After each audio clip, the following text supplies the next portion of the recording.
Dai itu kan isim fa'il ya. Da'ayanu da'watan wa du'aan bahwa da'iun ya. Dai itu adalah isim fa'il. Orang yang berdakwah. Jadi rukun teh lamun reka laksanakeun dakwah kudu aya anu dakwah, kan jelas. Ya, dai. Laki-laki, kalau perempuan daiyah. Ya. Daiyah. Yang kedua, ini rukun dakwah yang pertama dulu dai. Peran dai dan keutamaannya. Pertama dari segi materi dakwahnya. Lihat Al-Qur'an surat Fussilat ayat 33. Nanti saya Pak Usep akan memaksa supaya mereka dibagi print out ini. Ini penting sebagai pegangan. Saya mencari beberapa literatur terkait dengan dakwah. Jadi engke bapak-bapak upami pada hoyong terang tentang dakwah, saya kira cukup di sini karena saya mengutip ayat-ayat Al-Qur'an ya yang berkaitan dengan dakwah. Saya sengaja mengkoreksi ayat-ayat Al-Qur'an tentang dakwah. Ya. Sangat banyak sekali. Jadi yang pertama, dai itu ya, perannya itu pertama harus mempersiapkan dari segi materi dakwah. Materi dakwah. Nah, berarti lamun hoyong seueur materi dakwah kudu ilmuna cukup. Nah, minimal begitu. Tapi jangan khawatir karena saya katakan tadi kewajiban dakwah itu fardhu ain mastata'tum. Jadi ulah kieu lah daksa can cukup ilmu lagi itu dakwah teh. Gitu ya. Orang mangga saya mau dakwah udah gitu. Ya yang apa yang ada saja manfaatkan. Ya. Tapi sebagai dai dengan jangkauan yang lebih luas, ya harus mempersiapkan materi dakwah. Kemudian dari segi tugas dan profesinya, menyadari tugas, menyadari profesi sebagai dai-daiyah. Jadi kudu kumaha ye, gitu ya. Karena nanti akan banyak menemukan hal-hal yang ketika kita memiliki profesi dakwah, ya sebagai seorang dai-daiyah, kita juga akan mengukur diri, kita dari berbagai segi, ya, dari berbagai segi. Termasuk dari pantas tuh lamun orang mau patahan batur, bisa disebut ilmu ajuk, gitu ya. Nah itu juga harus menjadi persiapan para dai. Kemudian dari segi pahala dan balasannya, pahala dakwah, balasan dakwah, salah satu contohnya adalah mandala ala khairin kafa'ilihi. Barang siapa yang menunjukkan kepada kebaikan, ia sama seperti orang yang mengerjakan kebaikan itu. Coba kalau kita berdakwah, mengajak orang lain berbuat baik, yang berbuat baik dengan dakwah kita itu ternyata banyak, ngocor terus ka urang teh pahalana teh.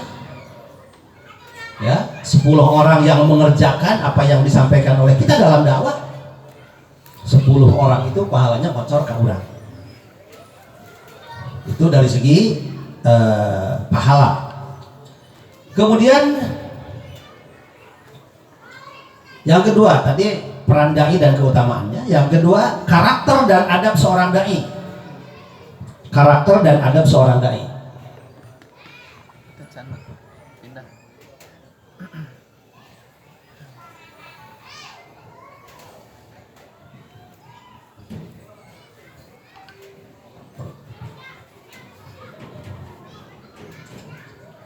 Satu, keimanan yang mendalam terhadap apa yang didakwahkan. Nah, itu karakter dai itu.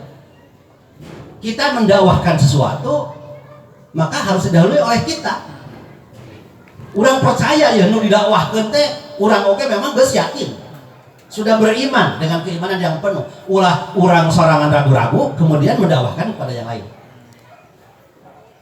Keimanan yang mendalam terhadap apa yang didakwahkan. Yang kedua, hubungan yang kuat dengan Allah. Cinta kepada Allah serta ikhlas dalam berdakwah. Nah, ini nih. Ya. Kuat hubungan dengan Allah, cinta kepada Allah, dan ikhlas dalam berdakwah. Nah, ini suka menjadi penyakit para dai ini. Ya, keikhlasan itu suka menjadi penyakit para dai. Rek terjadi penyakit kumaha lamun berkaitan dengan amplop ya. Maka di situ keikhlasan itu harus riyadhah, harus dilatih. Ikhlas mah perlu dilatih. Ya. Bahkan ulah dituturkeun. Saya ya mohon maaf, kurang suka juga kalau umpamanya mau balik nyindir amplop, nyindir dan lain-lain gitu ya. Tapi saya yakin mereka begitu itu bukan karena tidak ikhlas, insya Allah. Da cenah lamun ditanyakeun bener-bener eta mah heureuy cenah supaya eta. Tapi kada teh ngeun dianggap heureuy. Tapi itu sangat berkaitan dengan keikhlasan. Ikhlas itu sensitif sekali. Sensitif sekali. Itu ya, sensitif sekali. Saya sering ngobrol sesama dai. Jadi lamun umpamana apa yang diterima tidak sesuai dengan eskalasi apa yang ada dalam pikiran, saya diundang ceramah. Ya, diundang ceramah, mengundangnya tinggali imahna gedong gitu nya di acara pernikahan. Dina hati teh gede amplop aya. Semangat. Ari konsep teh leutik. Aya nu teu disangka-sangka imahna butut gitu ya. Undangan hitanan, nah teteh, ayo mah geus kabayang ipis. Tapi ternyata, alhamdulillah, ya melebihi eskalasi keinginan, gitunya. Nah, lamun ayeuna dibere leutik mutu terus, maka lamun dibere gede, kunaon dipulangkeun. Sabab loba teuing. Kunaon kan kitu. Ya. Apunten ageun teuing. Tempat nasi amplop. Gitu. Jangan ngelaletik. Ya makanya kudu ikhlas. Sabab ketika menang gede teu dipulangkeun eta teh jang namalan anu leutik. Makanya ketika diberi leutik aku kudu ikhlas. Sabab sok kadang-kadang menang gede gitu. Jadi ikhlas mah kudu dilatih, kudu riyadhah. Awas. Nanti di akhirat itu yang pertama kali masuk neraka itu siapa diantaranya? Para mubalik kiai, kori coba orang kaya yang katanya dermawan tapi ternyata di samping itu ada tujuan-tujuan lain.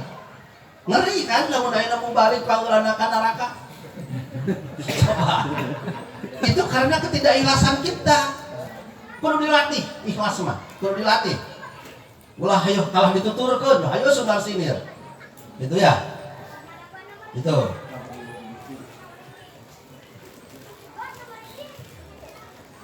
Kemudian mengamalkan ilmunya dan istiqomah dalam beribadah. Nah. Jadi mubalik itu kata guru saya ada beberapa macam. Ya. Atau ajengan atau kiai ya. Kiai itu ada beberapa macam. Ada kiai tutur. Ya, kiai tutur itu kiai yang bertutur kata. Bisa nanti pidato. Ya. Pidato mah hebat pokoknya mah. Ya, ada lagi kiai tandur.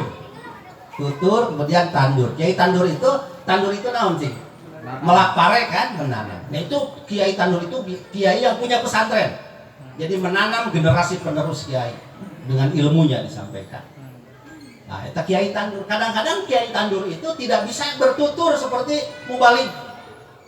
So kiai banyak. Kapungkur dibalas nguping. Ayah ti beunteur.